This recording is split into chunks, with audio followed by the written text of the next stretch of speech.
Let him say. Hello. Hello. Hi, Robbie. Um, I'll send you an email about it. What I was going to ask you. Don't worry about it. Focus on the show. That'd be good. Okay. Okay. Just to let you know, you'll get Robbie. We do the live version, and then we make a post production video. Our team will make a post production video afterwards, and that Okay. is the one that we mostly disseminate. So you'll get that by Monday, Tuesday, Monday the latest. So we try Very to. good.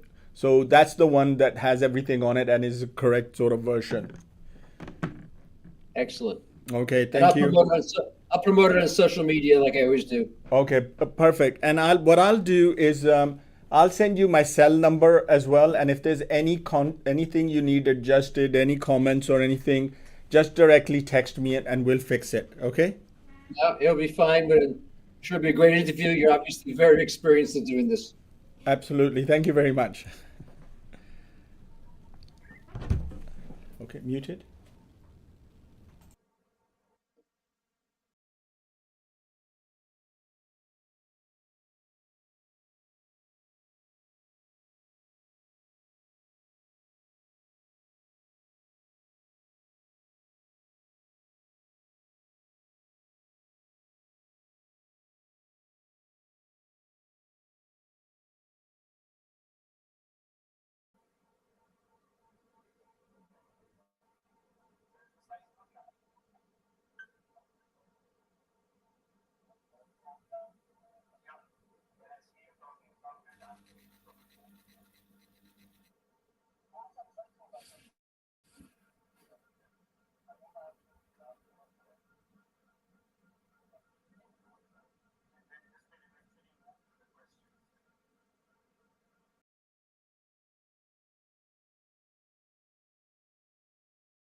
Has anyone joined? Hello, and Maya just send in a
Hello and welcome to Khan Clinics for another episode powered by American Muslim Today.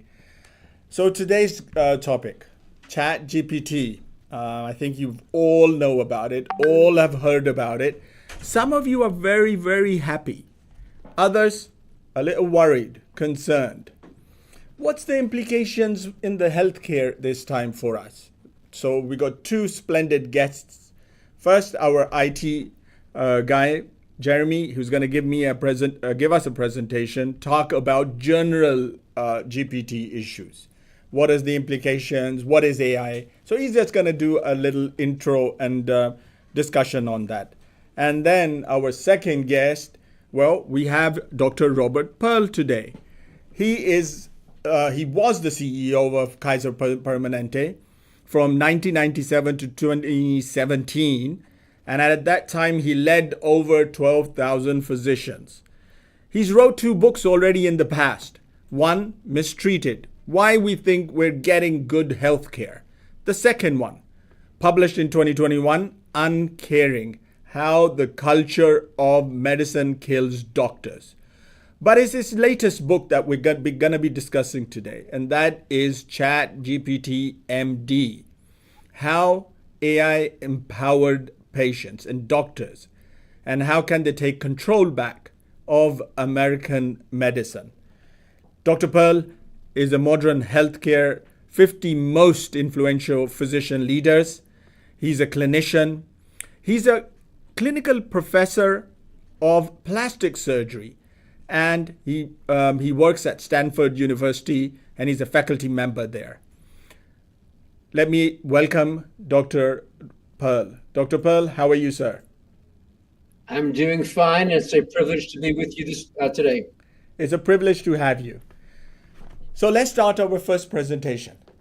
Jeremy, who is a grad of Institute from Florida Technology, he's going to be discussing us about just general issues on AI. Jeremy? Hi everyone, my name is Jeremy Zhuang. I'm going to have my presentations about exploring the intersection of AI and robotics in healthcare. The first four slides was made by AI. Every information was generated by AI software. These are four sections that I'm going to go through. First is introduction about AI, and then what AI is going to be right now in healthcare. And I bring up a small case, which is about diabetes. We do have a diabetes episode before, and the fourth section is AI and robotics in health autonomy.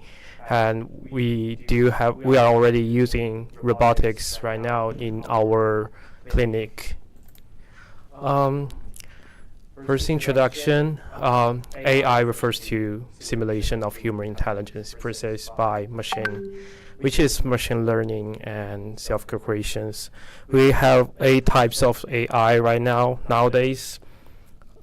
The first one is narrow AI, which refers to Siri and Alexa. The second one is machine learning, which the case I will go through later on about diabetes. It's using the algorithm to do the work, most likely using the data. And the third one is natural language processing. We can use it in the chatbot, virtual assistants, and language translation applications. And the fourth one is computer vision. We use it in the facial recognize and autonomous vehicles. which popular in the Tesla and a lot of company. And the fifth one is AI in the healthcare.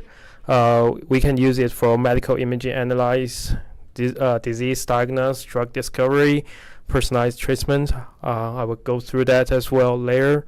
And the sixth one is AI finance. We can use it for data analyze and doing the data visualizations. The seventh one is AI in the manufacturing and robotics. We use it as robotics automations to build up a lot of stuff, and AI in marketing. The understanding of the AI is utilized in diverse fields, from virtual assistants and the vehicles and everything, to analyze a large data set and ask machine to learn the stuff, and we can implement into our real life. The second section is AI in healthcare. There will be a short videos to talk about that.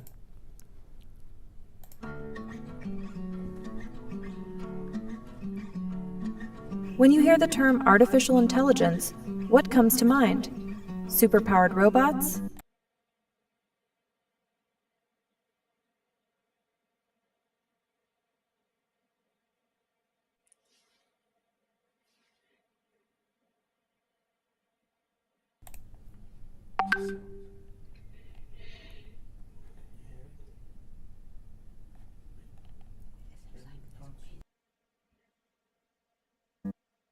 Hyperintelligent devices?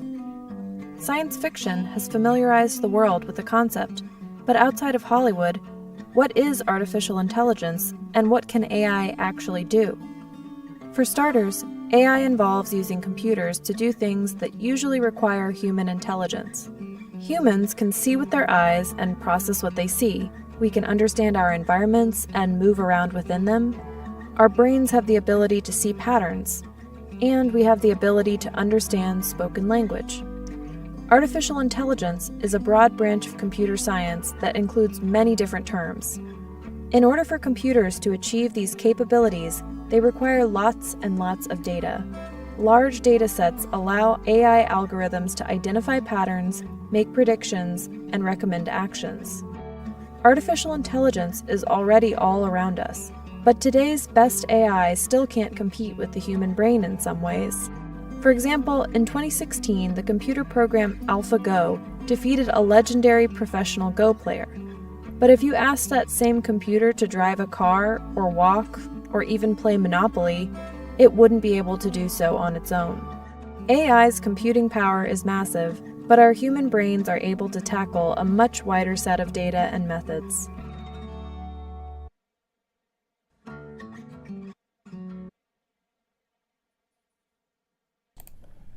So that explains a few little things. That explains a few little things about AI and stuff, Jeremy. So tell us a little bit more about it. How does it implement or affect us? Artificial intelligence is being used to expand the power. Okay, that's fine. We can play. Power of radiology and medical imaging. The thing that I think confused a lot of people early on when AI was being introduced into healthcare was it was going to be a panacea, maybe it was going to replace humans in this process, or that general AI was going to be able to look at massive records and make massive decisions. I'm not saying that isn't going to happen someday, but the products are really around that triage, finding things early, finding things in large quantity. So where it might take a human days to be able to find a diagnosis, whereas computers can run without sleep continuously and find those patients that need triage care right away. The U.S. Food and Drug Administration has approved around 420 algorithms involving AI in imaging for various diseases, most of them in cancer. At Mass General Brigham, doctors have about 50 such algorithms to help them with patient care. About half have been approved by the FDA, and the remaining ones are still being tested. there are certain conditions that if you don't treat quickly, the patient worsens or could actually pass away. And so examples of that would be like pulmonary embolism in the ER setting.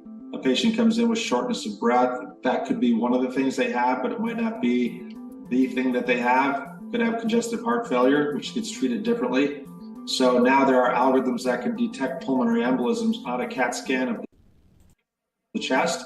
And so when that gets detected, it doesn't make the diagnosis. It's important to note that it's not saying this is definitely what it is. It's saying that the probability of this patient having it is much higher than this patient. And so you should look at this patient first. And when you have a series of patients that you need to care for, it does help to get that bump up in the list to be able to say, I should look here first, because there's a higher likelihood that this patient has that and needs the treatment. But all of these different levels of AI all today require a human intervention to come in and say, I agree or disagree. So depending upon today, the sophistication of AI, it just makes it easier for that human to focus on the one area and to focus on the right patient to say, how do we get care faster?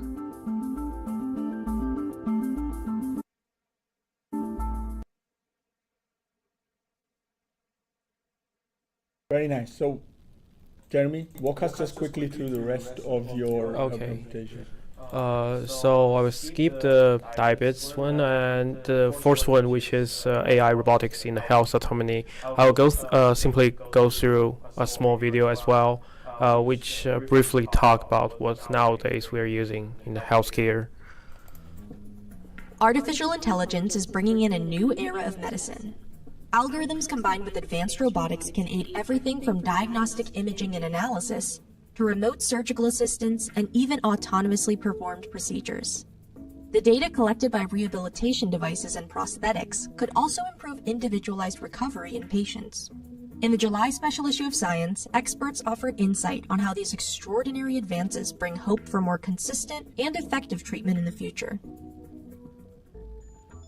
Image-guided robotics combine computer vision with images from cameras, ultrasound, MRI, or CT scans to identify key anatomy and precisely direct robots to targets. Early applications of AI in image-guided robots were focused on steering needles through soft tissues to reach targets for biopsies. Now, attention is moved on leveraging AI to understand images on a higher level and make more accurate navigational decisions. Interpreting images on a fine scale and changing course based on that information could lead to autonomous ultrasound scanning or self-guided maneuvering of devices for endoscopies and minimally invasive surgeries. A significant challenge that remains is the high level of expertise required from radiologists and surgeons to train the algorithms that control this technology. Still, robotic systems that can see and interpret their surroundings are likely to have a more prominent role in the future of medical care. Researchers have been exploring the potential for soft robotics made of pliable materials that can stretch, bend, compress, and shift from soft to rigid. One notable project was the EU StiffFlop project. StiffFlop developed a soft robotic system from biocompatible silicone that used advanced machine learning for its teleoperation. It remains an open question whether soft robotics will develop the precision needed for intricate surgical applications, or whether traditional surgical robots will acquire some of the properties of soft robotic technology. Wearable robots could transform the rehabilitation experience for both patients and health professionals. Hard mechanical exoskeletons and soft robotic exosuits already in development can improve patient outcomes and offer the assistance needed to get back to daily life. The transformative potential for these wearable robots, however, comes from the data that they can collect. Sensor placement, day-to-day fit of devices, and regular variability in how patients' bodies feel and function are among the many complicating factors in developing generalized algorithms to allow widespread use of wearable robots. Machine learning algorithms allow robotic limbs to sense intended motion through neuromuscular signals, enabling more seamless control of prosthetic hands and motorized lower limbs. This relationship is developing even further with machine vision designed to sense the surrounding environment. Prosthetic legs that can see upcoming terrain can help the user adapt to their environment. These advances have the potential to restore and enhance prosthetic users' abilities to complete everyday tasks. In addition to meeting high standards for safety, developers will also have to gain users' trust in the idea of AI-enabled limbs. As medical technology continues to develop, artificial intelligence will play an expanding role in how we diagnose, treat, and understand the human body.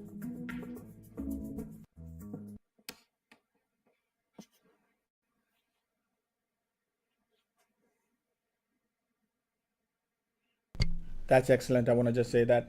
And a fantastic sort of presentation. I think that's where it perfectly leads us into Dr. Robert Pearl's domain now, because all of his work revolves around AI, revolves around the healthcare. So, Dr. Pearl, so much to discuss. Tell us, where do you want to start from? Let's start just by differentiating different types of AI so that people really understand why generative AI is going to be so different. Sure, we could do that. Let's start from there, and then we'll lead into other stuff. Please start with the rule-based AI, the algorithms that were put in by clinicians back in the late 20th century. And they were incredibly reliable. They gave the same answer every time, but they could never be better than the people who came up with them. These are the heuristic approaches that doctors use. We have 5 or 6 rules of thumb that we apply when a patient comes in with a particular problem to figure out exactly what it is, or evaluating an X-ray or a pathology slide. Then, as was noted, it's followed by the narrow AI, 10,000 mammograms, 5,000 of which show cancer, 5,000 of which don't. And the tool then compares the two data sets, coming up with its own rules using neural networks and deep learning, and figures out maybe 50 or 60 different ways these two sets of images differ, assigns a probability factor to each. And it's very good. It's actually about 10% better than clinicians, but it's narrow. Mammogram application can't read chest x-rays or brain scans. Sure. Generative AI is completely different, and I think that's really important for people to understand.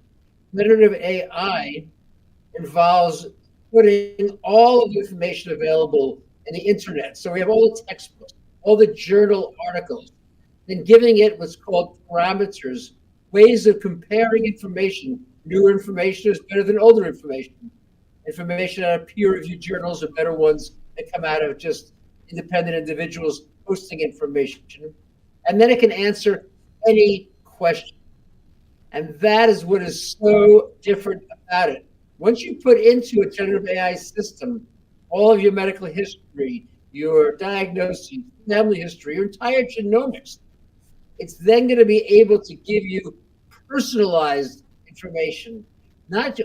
Even better than that, personalized expertise. And we can talk about the ways that will help individuals to know what's wrong with them, prepare for a visit to a clinician, make a diagnosis of acute problem, and better manage their chronic disease. I want to stress a couple other things. Number one, that this technology is doubling in power every year. So by 5 years from now, it's going to be 30 times more powerful. That's as fast. That means the equivalent of your car going as fast as an airplane. And in terms of the book itself, ChatGPT, MD, how AI-empowered patients and doctors can take back control of American medicine. I want to stress that all profits go to Doctors Without Borders, which is a really wonderful global relief agency. And right now, the book is #1 on Amazon's best new books. So I want to thank the individuals listening in who may have already read a copy. Excellent. I think that's an excellent reply. I just want to explain to my audience here what Dr. Pearl or Robbie was talking about is that from 30 times, is that right, to now many folds more. It's exploding the information that AI is getting. And as a result, the algorithms are becoming smarter and they're becoming more sophisticated. So you talk about some of the things in your book. One of the ones that you talked about is how an economics professor thought he had a diagnosis. And yet when he went back and challenged the physician that, oh, your diagnosis is not right, how do you think that affected especially in his case, he saved his life. But are you foreseeing that there are going to be more cases like that?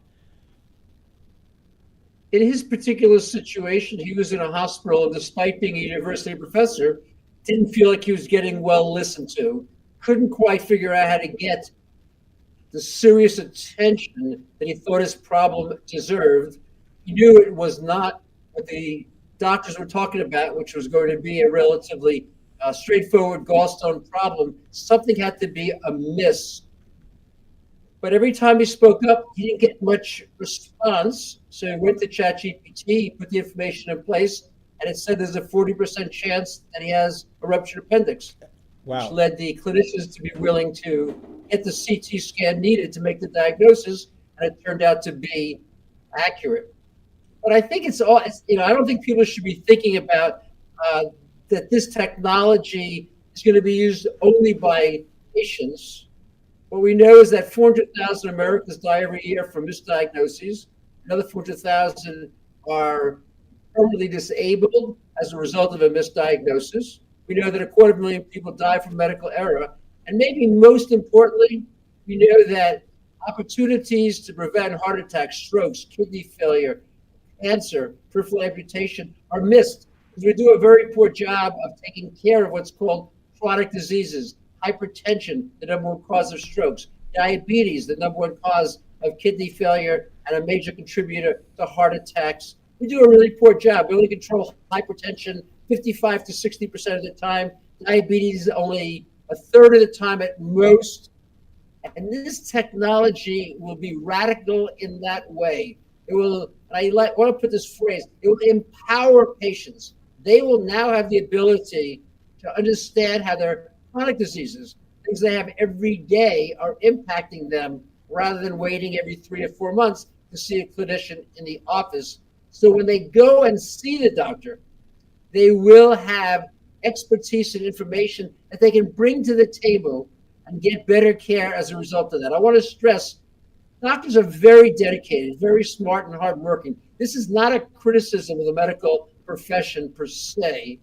It's a reflection of the fact that they don't have necessarily the time. And this tool, because it has an unlimited amount of time, you can use it at home, you can attach it to a wearable device, now would allow that patient to get the care that he or she needs and deserves. So that's the big opportunity that I see in empowering people. And the example you mentioned, the university professor from Harvard, is a good example that even he couldn't get the full attention that he required. I think probably because his doctors just didn't have enough time to delve deep enough and consider all the possibilities. That's a brilliant reply. I think you talk about that in your book, where you say doctors used to walk with stethoscope, but you foresee that doctors will be in the future walking with an AI. But it's not just going to be a doctor walking with an AI. A patient also will have their AI with their gadget. That's a big difference going forward. How do you foresee these changes? Do you see these changes? I know you talk about also, the second question to that is, you also talk about this is going to be a mesmerizing journey. It's going to be a painful journey. It's a transition. But you foresee when do we get to that stage? Well, let me first start by making sure that listeners understand that what exists today is called GPT-4. If it's made by OpenAI, but could also be called Gemini, if it's made by Google or Claude, by Anthropic. So a lot of different generative AI systems are now currently available. What exists right now is not yet ready to be used independent of clinicians, but it can educate, make patients be more expert about their problems so it can improve the conversations they have with clinicians. But it is ready to be used by clinicians. And I hear from dozens of them all the time. I heard from a physician, and I included in the book, she had done a very complex neck surgery. She knew it had gone perfectly. And at the end of the case, the patient had been intubated with a tube, as we are often during surgery. The anesthesiologist looked down and he said, I'm worried because the vocal cords should be spread apart, allowing the patient to breathe through their larynx, was what's called adducted. They were both in the midline area. So if the anesthesiologist took out the tube, the patient could have had a problem breathing, required reintubation, which can be traumatic, might have required a tracheostomy, certainly would have spent the night in the hospital. And she pulled out her phone, she pulled up GPT-4, and she researched the literature and found a series of case studies where exactly the same problem had happened. And the conclusion was that this was some individuals where rapid diffusion of the local anesthetic is often used as part of the operative procedure. And in every case, by 30 minutes later, the patient was fine because the anesthetic had worn off. And she waited with the anesthesiologist in the OR. 30 minutes later, the cords separated and the patient went home. That simply would not be possible without modern generative AI technology being used, as you say, by both doctors and patients. You described this journey when you started looking into this, and in your book you discuss about what inspired you from Timothy's case specifically. Would you just briefly tell us, our audience, about that, please? What happened? Sure. Just summarize, and I know the viewer is going to go back and eagerly look at that book, but tell us a little bit about that. So in ChatGPT MD, I talk about an experience that I had in my career where a pregnant woman was diagnosed with ultrasound of having a baby that had a massive mass in the child's neck area. And this is not an uncommon problem. Although I'm a plastic and reconstructive surgeon, my focus was on children, particularly ones with cleft lip and cleft palate. I've done a lot of trips to various countries around the world. And so when this problem arose, they consulted me. I looked at the studies that were available, and 99% of the time, this is what's called a lymphangioma. It's called also a cystic hygroma. It's an overgrowth of lymph vessels in the neck. And although it is difficult from an appearance standpoint, and although it can be problematic because it can displace and block the breathing passageway, it's not that life-threatening once you take out the mass and relieve the pressure on the various structures in the neck. So this was the plan that we had. The birth is the most difficult. Child is born, you have to be able to put a breathing tube in place because the breathing passageway is going to be compromised now that the umbilical cord has been separated. And that went very well. And we decided that the child would go home. We would do a tracheostomy so that the child could breathe normally. We wouldn't be worried about the child at home, and bring him back in 3 months and take out this mass. It was an aggressive operation, but one that was well within our ability to perform it. And that's exactly what we did. Did the tracheostomy in the operating room. 3 months later, brought him back, took out the mass, got 98% of it out. Looked like a triumph. The family was thrilled. And the pathology came back not this benign lymphangioma, cystic hygroma, but a malignant teratoma, very aggressive cancer. And I realized that I should have taken a biopsy 3 months earlier when I was in the child's neck doing the tracheostomy. But we have what's called confirmation bias. We convince ourselves it's a human situation. It's not specific to doctors, but doctors are just liable to fall to it. Once we make a decision what something is, then we continue to pursue it. And I teach at both the Stanford Medical School and the Stanford Business School. And the Stanford Medical School, I teach classes for plastic surgeons from across the country. And I've now shown this picture of Timothy, thousands of plastic surgeons, and not a single one has gotten it right. Because it is rare. There's an expression in medicine. When you hear hoofbeats, think about horses, not zebras. And this was a zebra. But I should still have done the right thing. And had I put the information into ChatGPT, it would have been able to give me the kinds of things that I did worry about. Respiratory obstruction, difficulty damaging a nerve or a blood vessel in the neck. But it also would have said, contemplate the possibility that this was not a lymphangioma, but it could have been a malignant tumor. And I would have done the biopsy at the appropriate time. I don't think it would have changed the course of this child because the tumor is so aggressive. But you never know. I certainly have used that as a teaching tool to tell people, think about what's most common, but don't ignore the uncommon. And ChatGPT, generative AI, would allow us to do so as clinicians. So we clearly think that when we're physicians and we're humans, we're making errors.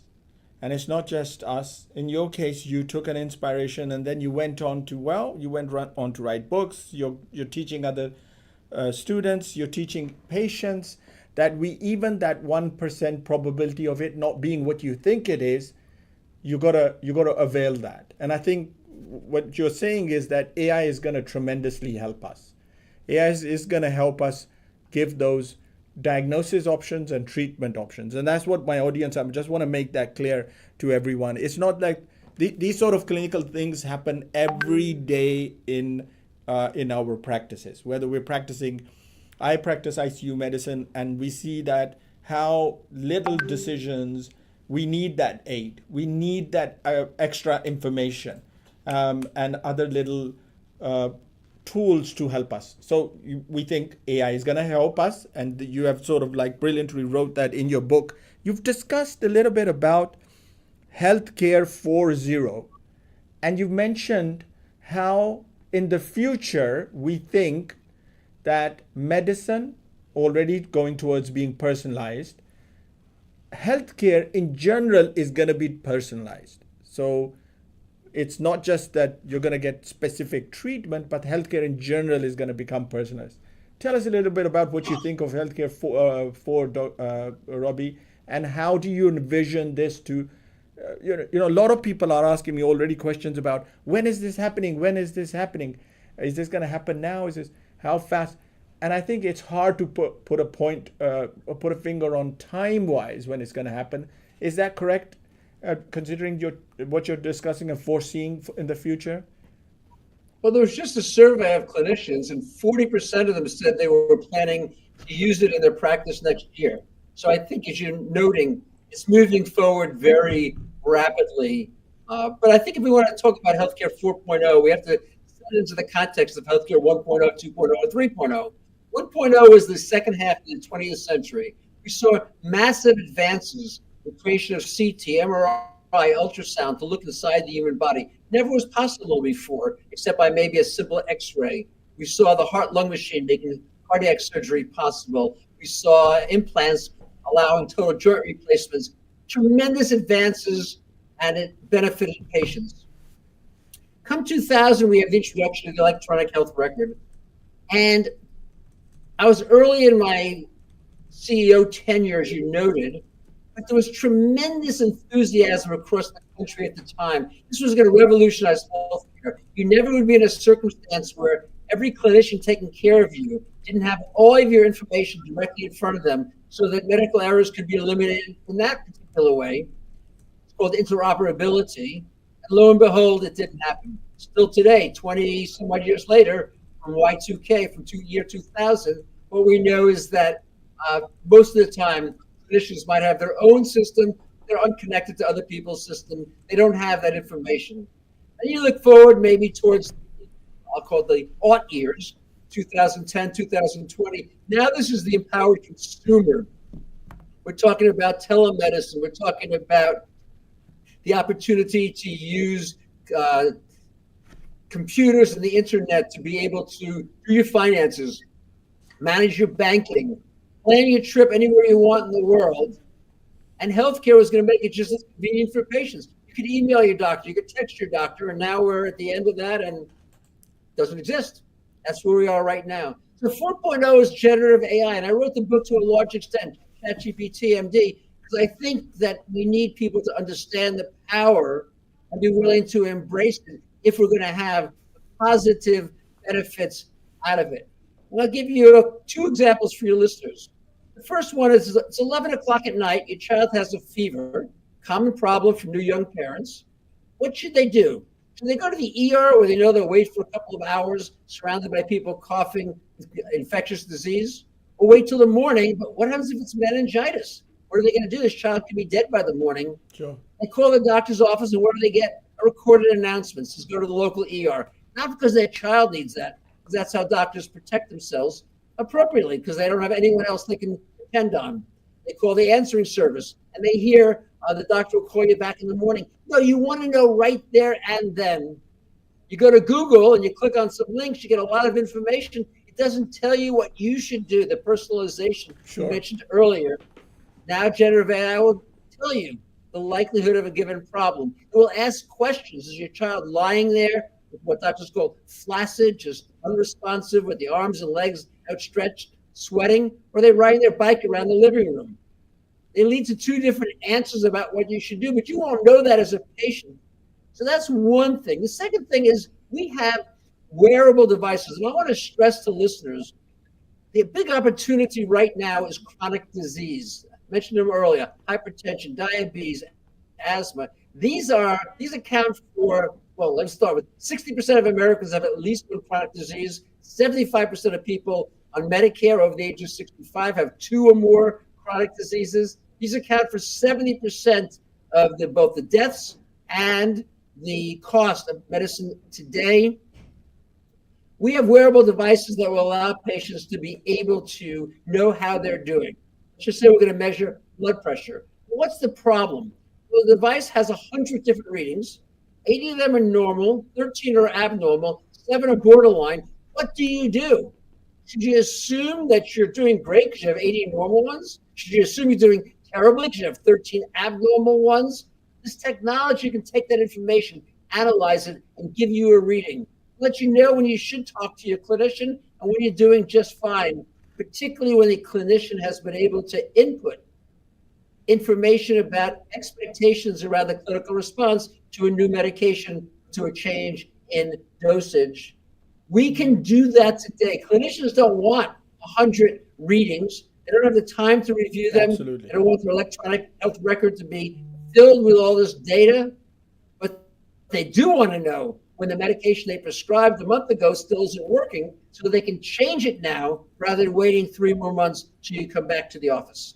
Gee, that's terrific. I think you're right. I think it's going to empower the physicians as well in a number of ways. It's definitely, we're looking forward. It's going to elevate. It's going to relieve the anxiety the patients have, but also help.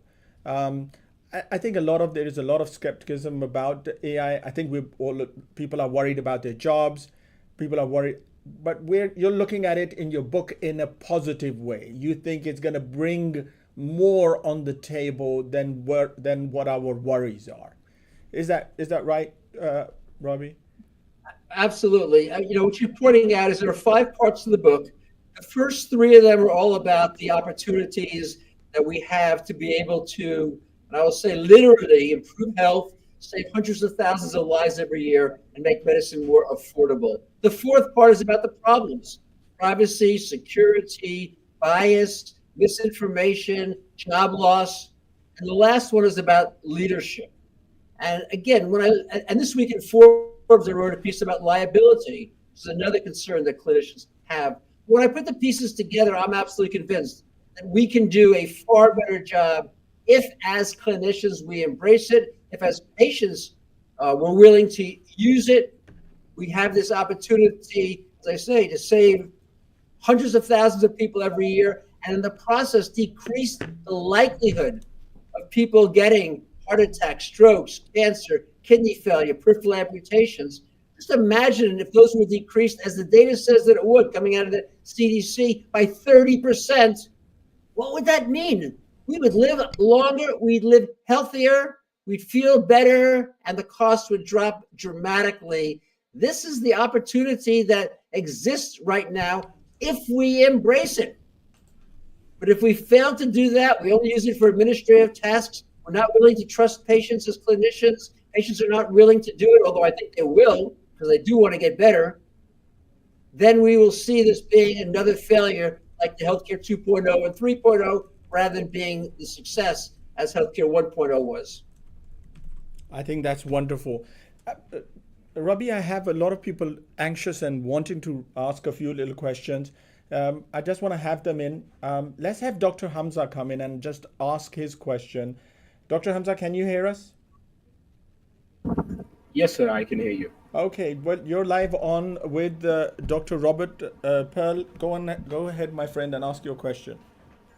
Hey, Dr. Robert, it's very nice meeting you. So, you were just talking about the cost saving and that comes from the AI and everything. So, right now we see billions of dollars being invested in AI healthcare startups and everything. Will that cost saving from AI powered diagnostics and treatments and recommendations outweigh the investment cost of implementing and maintaining these systems throughout? You're absolutely right. We have an economic challenge, and it's not just what we spend today. The projections from the federal government are that healthcare costs are going to rise $3 trillion between now and 2031. That's just 7 years. We can't afford that, and that's not going to be good for either doctors or patients because people will start having to ration and skimp around it. Sophia, next. But I think intrinsic in your question is another piece, which is that if we don't shift the payment mechanism from today, which is fee for service, we pay people more based upon the volume they do. Whether it adds any value or not doesn't matter. If a complication happens, they often get paid twice, once for creating the problem and once for solving it. We need to move to a system of prepayment, pay for value, capitation. We can call it what we want, but we need to make sure that we reward the clinicians when they avoid the heart attack, the stroke, the cancer, the kidney failure, as much as when they actually treat that. And that is a radical shift. If we do that, just ask yourself if we could decrease those problems by 30%, and the CDC says it's 30 to 40%. Just ask yourself what would happen to the cost. I think we would see $1 trillion of savings. So a few billion. I mean, we're talking about massive numbers, but I think we could save $1 trillion every year if we could eliminate those. And that, by the way, is what the data says. When I was the CEO of Kaiser Permanente, we did it. We just did it with a lot of people and a single electronic health record because we were the nation's largest medical group at the time and still is today. But when I was CEO, that is going to be the big issue. Can we do it now using generative AI very efficiently? And I believe that it's very possible. I write about, as I say, in the first 3 parts, not yet today, but within 5 years, not sometime in the distant future. So yes, I'm very optimistic that we will be able to solve the issue, lower the cost dramatically if we embrace it now and start to use it and learn from it. Great answer. And I've got so many questions lined up for you, and we're running out of time already. Let me have Dr. Sophia Awan ask a quick question. And if not, then we'll have Rida on to ask a question, please. Let's see if we can connect to you, to them. Good afternoon. Afternoon.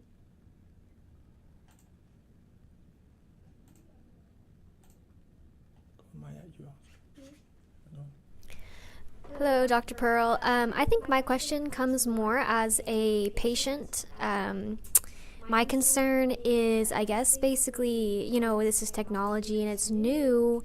How is the margin for error being accounted for, if there are any? I mean, I know physicians, obviously, as humans can make mistakes, but, we're trusting this technology. I guess I want to know how much can we really trust it, as patients? Well, these are great questions. Thank you so much for that. And as I say, ChatGPT MD explores this in great detail, but let me touch on it briefly, which is that every time we have a technological advance, we gain a lot and lose a little bit. Great example is physical diagnosis. With the availability of MRI and ultrasound, the diagnostic skills of doctors today is not as good as it was 30, 40, 50 years ago, where we didn't have those tools. But from a patient perspective, we're going to get a far better result today when we have these imaging technologies that are going to be so available. And the same will be true for generative AI. I think clinicians will probably tend to rely on it a bit more than they might have. It certainly will require less memorization than traditionally sitting in the medical school curriculum.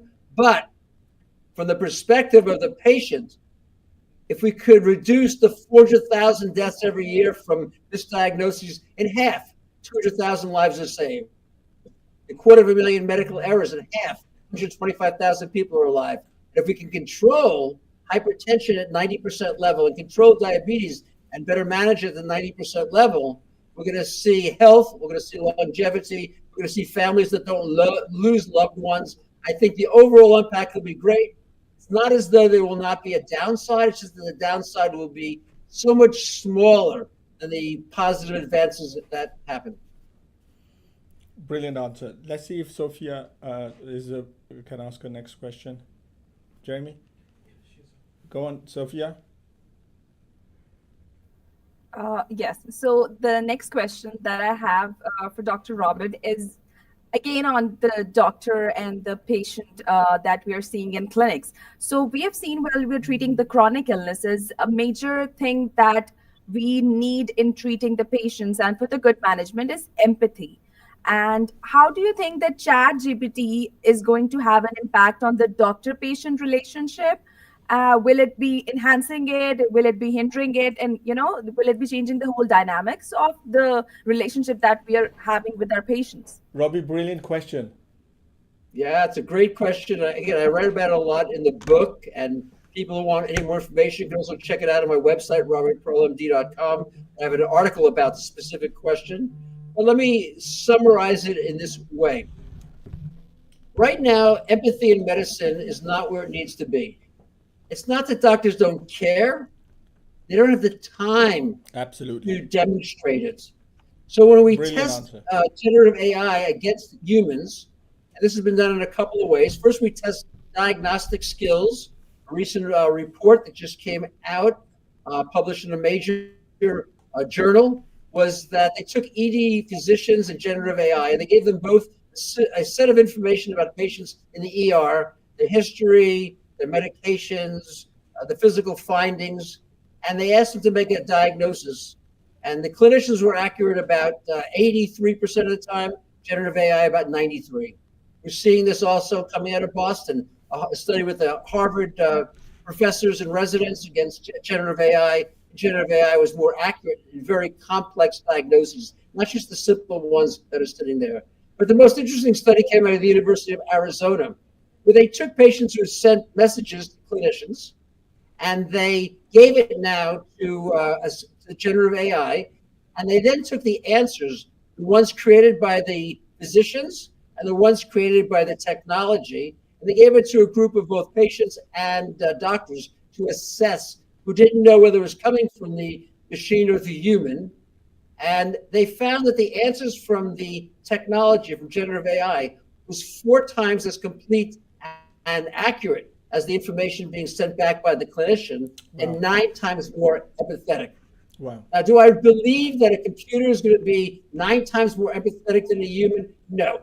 It's capable of expressing the right emotion, but it's not obviously in any way going to be empathetic enough. But I think the more important side is the reverse, which is that the clinician today just doesn't have the time.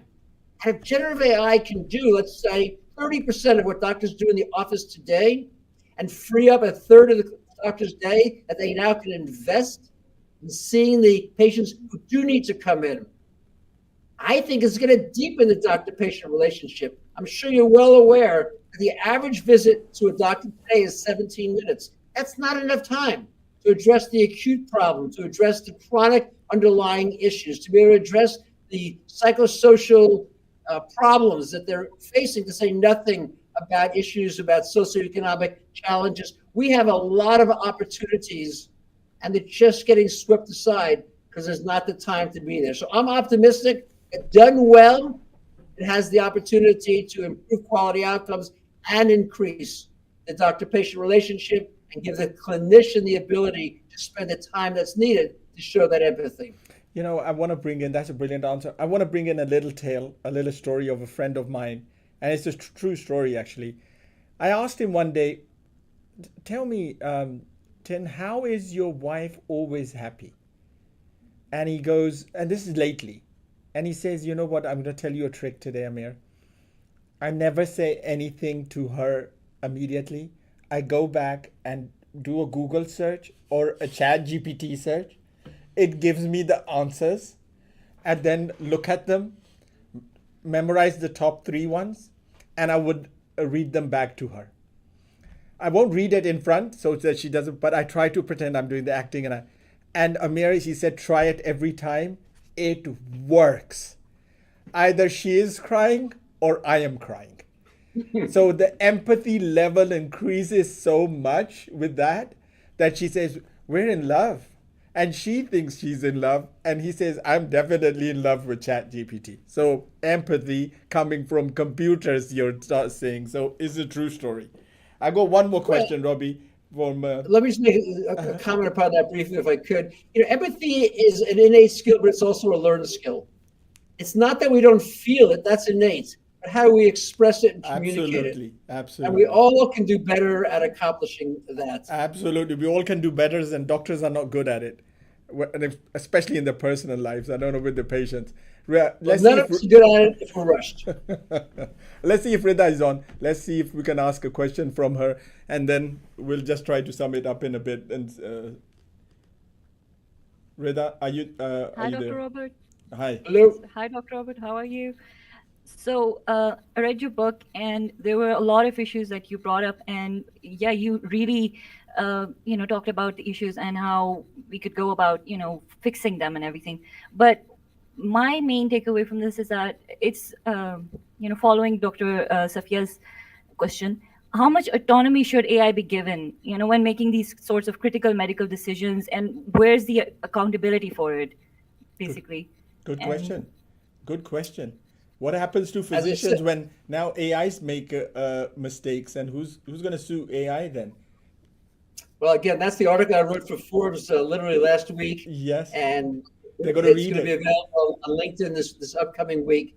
The answer is it depends upon if clinicians abrogate their responsibility or maintain it. So if the clinician relies solely on the AI and doesn't use their medical judgment, then they have a liability. But I think the more common thing is going to be a patient using it. And we have to compare it to what exists right now, which are the gaps that happen when you just click on some links. Earlier this week, I was on a podcast, and the woman host at the end, we were just talking. She said, Dr. Pearl, you're a skier, you're a physician. My husband was skiing about 2 months ago, and he fell with his arm over his head, slid down about 100 feet. His shoulder still hurts him. He can't use it as well as the other side. What's going on? And I said, I think I know what the diagnosis is, but why don't you put it all into ChatGPT? She emailed back to me several days later, and she said, thank you so much. It said he most likely had a rotator cuff tear, which is what I thought. It said he needed to have an MRI for the diagnosis, and most likely would need surgery, and he should consult the orthopedist as soon as possible. And when he went to the orthopedist, I was with him. The orthopedist said, it's so good you came in when you did, because if you had waited a few more months, the muscle could have contracted in the detached position because it tore off of the bone, and I might not have been able to get it back into place. That's the empowered patient. We have to understand that today, this is a very smart individual. We don't have, I'll say, an intermediary, a continuum from the doctor's office to the home. It's a blank space between the visits. It's a blank space. The nurse in the hospital between rounds every 4 hours. It's a blank space. This is a technology that can fill that in. And there are risks. And I consulted one of the professors I knew, one of the world's leaders in liability in healthcare about this issue. And there are challenges. But I think what we often ignore is what's happening right now. Because those misdiagnoses, that's really problematic. Patients who are going to be disabled from a misdiagnosis, that's problematic. The patients who are harmed by a hospital-acquired infection or medication error, hospital-acquired pneumonia. We have all this liability that we just accept. And I think that we need to look, both doctors and patients. This is not the time to rely on it to replace the clinician. And it's never going to replace everything clinicians do. It is the time, and I want to encourage all your listeners, this is the time to start trying it. If you're a patient, put your symptoms in place before you see the clinician. See how much more you can know about your problem, how much better questions you can ask your doctor. If you're a clinician, both put in the stuff that you need to know, but also pretend you're the patient. Put the information in place. See how close the recommendations are to what you told them or would tell them. And I'd like to hear from your listeners. What happened? How satisfied were they? Was the information accurate or way off base? And then remember that 5 years from now, it's going to be 30 times better. But now is the time to innovate, to be able to think about opportunities, to gain experience, and to learn. You need to provide a initial prompt, and then you need to ask more questions, just like you're in a doctor's office. And by a few years from now, I think the technology itself will do that. This is a great opportunity, but we have to seize it. And we need to seize it as both doctors and patients. ChatGPT MD can be an assistant to us, providing expertise in our homes, but only if we and our clinicians decide to do so. I'm absolutely convinced that a dedicated clinician with an empowered patient, generative AI, will be better than any one of the three alone. Thank you so much for having me today. It was a pleasure. The pleasure is ours. We got a lot of concluding question marks here. There's like people asking about, I'm just going to summarize a few. AI, will people start self-diagnosing themselves? AI will replace medical professions. AI, what would be their unemployment? Measures, how will we ensure safety, reliability? Questions about patients are going to start making more decisions on their own because they got the AI as their friend. How far is going to take us?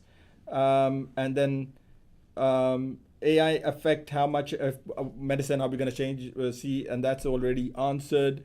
It's going to potential. There's risk and limitations, and we're going to weigh all of them out. And new techniques coming in is the questions. Robbie, just your final concluding remarks before we let you go. Any last? We have a shortage of clinicians today, both doctors and nurses. They are burned out, as you know, with a rate over 60%.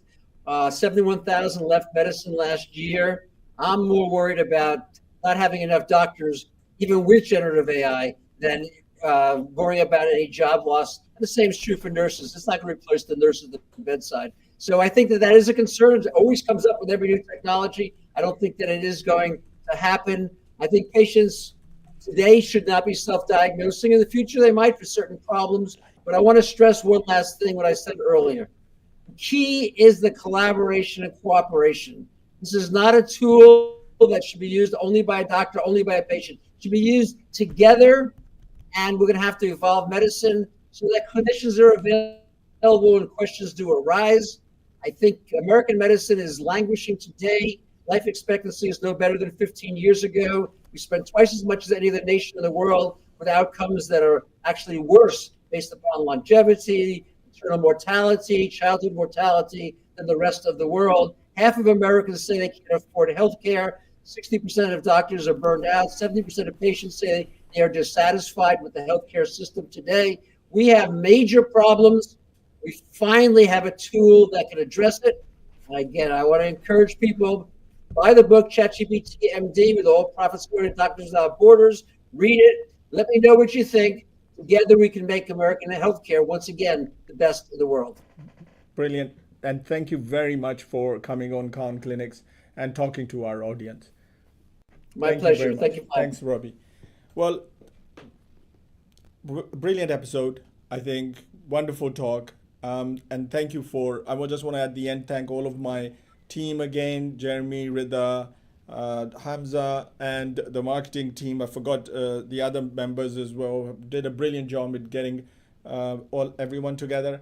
Is there any messages, Jerry, we got to put up? Jeremy, is there any? Okay, so let's see the winner from the last time, who that is. And the last time winner is Faiza for her brilliant answer to the questions from last time. Well done, Faiza. You discussed the topic on chest pain and how to differentiate between cardiac arrest and this action that you will take while the ambulance is waiting and stuff. Our next week's guest is gonna be Sophia again, and we're gonna be discussing social media usage in schools. So we're gonna be discussing that next Friday. We hope to see all of you join us for the next week episodes. Meanwhile, thank you everyone for joining us. Have a great weekend. And do make sure that you click the like button. That's very important. And do subscribe and have a blessed weekend. Thank you very much.